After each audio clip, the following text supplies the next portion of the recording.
একদিকে ইরানের উপর সামরিক চাপ বাড়ানোর প্রস্তুতি, অন্যদিকে নিজেদের অস্ত্র ও প্রতিরক্ষা সক্ষমতা নিয়ে উদ্বেগ।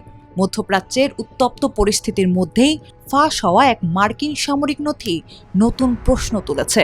ইরানের সঙ্গে যুদ্ধ দীর্ঘ হলে যুক্তরাষ্ট্র কি একই সঙ্গে ইসরায়েলকে রক্ষা এবং দীর্ঘমেয়াদী সামরিক অভিযান চালিয়ে যেতে পারবে? মার্কিন সংবাদ মাধ্যম দ্য ওয়াশিংটন পোস্টের প্রতিবেদনে বলা হয়েছে, ইসরায়েলের আকাশ প্রতিরক্ষার অংশ হিসেবে পূর্ব ভূমধ্য সাগরে বহু বছর ধরে মোতায়েন রয়েছে যুক্তরাষ্ট্রের 5টি শক্তিশালী ডেস্ট্রয়ার। এসব যুদ্ধ জাহাজে রয়েছে উন্নত রাডার ও ক্ষেপণাস্ত্র প্রতিরোধ ব্যবস্থা। দ্য টেলিগ্রাফের প্রতিবেদনে বলা হয়েছে, যুক্তরাষ্ট্রের ইউরোপীয় কমান্ডের প্রধান জেনারেল অ্যালেক্সাস গ্রিনকেভিচ পেন্টাগনে পাঠানো এক মেমোতে আশঙ্কা প্রকাশ করে বলেন, ইরানের বিরুদ্ধে প্রেসিডেন্ট ডোনাল্ড ট্রাম্পের নৌ অবরোধের কারণে যুক্তরাষ্ট্রের সামরিক সম্পদ দ্রুত কমে যাচ্ছে, ফলে ইসরায়েলের প্রতিরক্ষা নিশ্চিত করা কঠিন হয়ে পড়তে পারে। মেমোতে আরও বলা হয়েছে, অতিরিক্ত যুদ্ধ জাহাজ পাঠানো সম্ভব না হলে যুক্তরাষ্ট্রকে অগ্রাধিকার ঠিক করতে হবে। এমন পরিস্থিতিতে ইউরোপে থাকা মার্কিন সেনাদের নিরাপত্তা ইসরায়েলের প্রতিরক্ষার চেয়ে বেশি গুরুত্ব পেতে পারে। পরে মেমোটি মার্কিন গণমাধ্যমে ফাঁস হয়ে যায়। ইরানের উপর চাপ বাড়াতে আরব সাগরে বড় ধরনের নৌবহর মোতায়েন করেছে ট্রাম্প প্রশাসন। সেখানে রয়েছে 11টি যুদ্ধ জাহাজ ও 2টি বিমানবাহী রণতরী।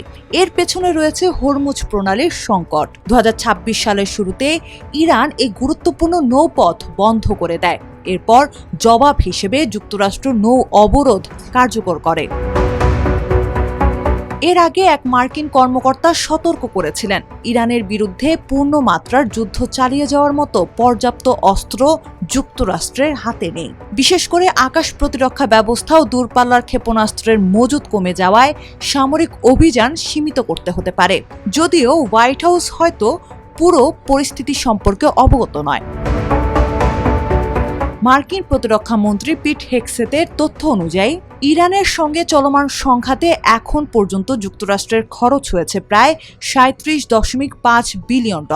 মে মাসে দেয়া হিসাবের তুলনায় এই খরচ বেড়েছে প্রায় $8 বিলিয়ন। এই ব্যয় সামলাতে কংগ্রেসের কাছে আরও $87 বিলিয়ন বরাদ্দ চেয়েছে পেন্টাগন। এর মধ্যে প্রায় $67 বিলিয়ন মধ্যপ্রাচ্যের সামরিক অভিযানের জন্য ব্যবহার করা হবে। এখন প্রশ্ন উঠছে, ইরানের সঙ্গে সংঘাত দীর্ঘায়িত হলে যুক্তরাষ্ট্র কি করবে?